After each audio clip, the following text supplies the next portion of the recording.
Hi, I'm Barb Nangle. I'm the founder of Higher Power Coaching and Consulting. I want to welcome you to my podcast, Fragmented to Whole: Life Lessons from 12-Step Recovery. On this podcast, I share my experience, strength, and hope from recovery. I don't support or endorse any particular 12-step recovery fellowship, and I don't claim to speak for any of them either. My hope is that you will find my words helpful in some way, whether you're in recovery or not.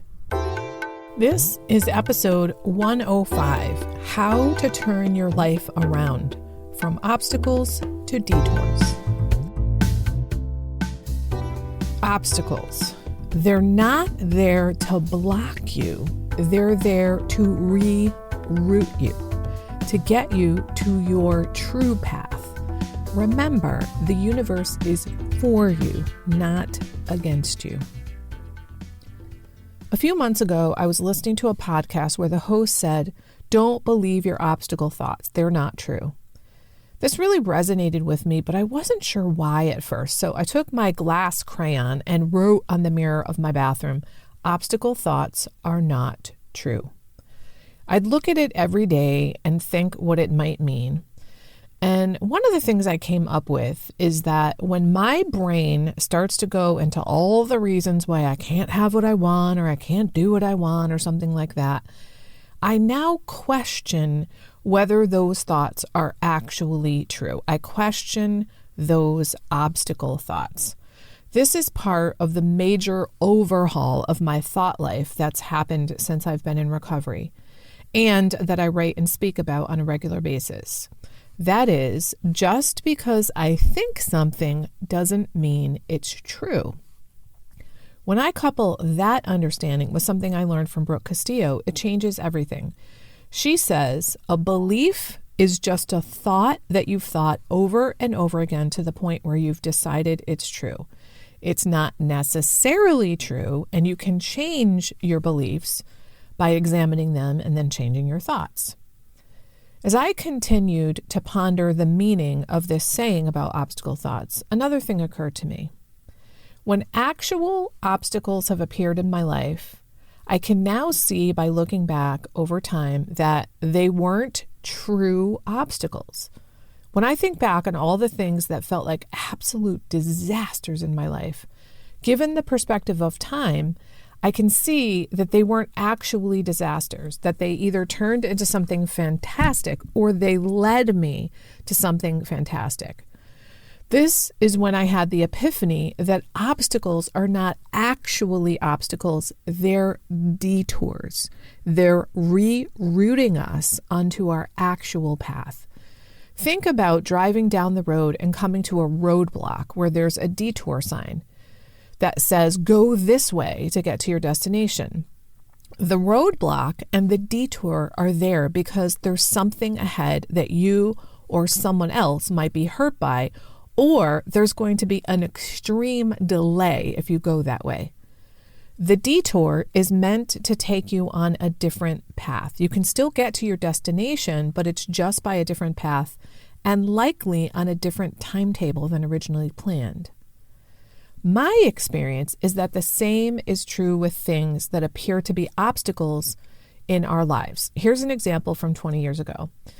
I met someone with the intention of just dating. Neither one of us had any intention of becoming serious, yet we unexpectedly fell in love very soon, and we very quickly started talking about spending the rest of our lives together. And then a few months later, out of the blue, he dumped me and I was a fucking mess. And then a few months later, he came back and he apologized and eventually asked me to marry him. I said yes. And then 5 months later, he dumped me again. As you can imagine, I was devastated. I'd had my heart broken before, but not like this, and never twice by the same person. This felt like an enormous obstacle to the future that I had envisioned with this man. I thought I'd never be able to live without him, that I'd never get over him, and that I'd never meet someone that I loved so dearly and who loved me so dearly. Yet here I am 20 years later, and I'm completely indifferent to him. A few years after that happened, I got to the point where I became just as grateful that he had dumped me than I was that he had come into my life. because there was so much about that relationship that was extremely unhealthy. For one, there was a ton of substance abuse in that relationship on both of our parts. And I was extremely heavy at the time, and he loved really heavy women and was constantly giving me things like Boston cream donuts because he wanted me to be even fatter. Had I stayed in that relationship, there's no telling if I'd even be alive to this day. I certainly wouldn't be living happy, joyous, and free the way I am now. With a sweetheart who is clean and sober and thoughtful, and with whom I have a very intimate, healthy relationship. That breakup appeared to be an obstacle on the path to my happily ever after, when in fact, it was a detour. As a result of the deep pain of that relationship, I decided I am not going to wait for the universe to make meaning out of this for me. I'm going to make meaning out of it. So I took a deep look at myself and I realized two things in my life were a fucking mess: my finances and my health. I then proceeded to take a 5-year period of time over which to overhaul my finances. Then, after that, I took about a 5-year period of time to overhaul my health. And this was well before I got into 12-step recovery. So even though I worked on all that stuff, it wasn't enough. But those 2 periods of working on my finances and my health paved the way for where I am today. And I wouldn't have done those things had this man not dumped me. Had he not put this thing that I thought was an obstacle, but I now know was a detour in my life. So right now, I am the most financially stable and the healthiest I've ever been at the age of 58. Now, the way we make the transition from taking something that appears to be an obstacle and turning it into a detour is that we make a decision to do so. It really is that easy. There's no need to wait for the perspective of time in the years to come to realize, oh, wait, that wasn't an obstacle. It was a detour. Another example just popped in my mind. I was laid off after 19 years of working at Yale. I had been grant funded the whole time, so it was kind of a miracle that I was there for that long without being laid off. Now, many people would think that that would be a disaster, a huge obstacle to my ability to be self-supporting. After months of trying to find another job while getting severance pay, I ended up having to go on unemployment, which was less than half of my salary. And that felt like an absolute disaster. It felt like an obstacle for me being able to pay my bills. But what ended up was that it led to all the things I was doing during that time making me create my own business, which is why I am here right now recording this podcast. This is my 105th episode. I have helped thousands of people on their healing, growth, and recovery journeys through my podcast, my writing, and my coaching business.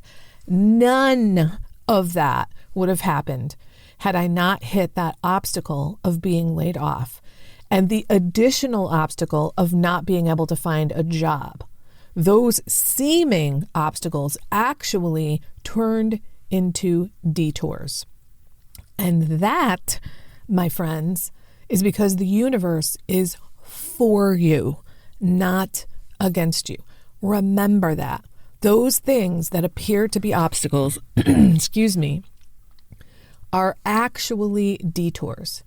And that's because the universe knows better than you do. So all you have to do is change your mind about what those seeming obstacles mean. If you want help with this notion of making things mean something else, listen to episode 59, which is called Making Things Mean Things That They Don't. So you could make this mean that this obstacle is a disaster that's going to ruin my life, or you could decide, I wonder where this detour will take me. One last thing before I sign off. If you're not already following me on Instagram, please do at Higher Power Coaching. And there's 1 week left before my Better Boundaries with Barb 3-month coaching program begins.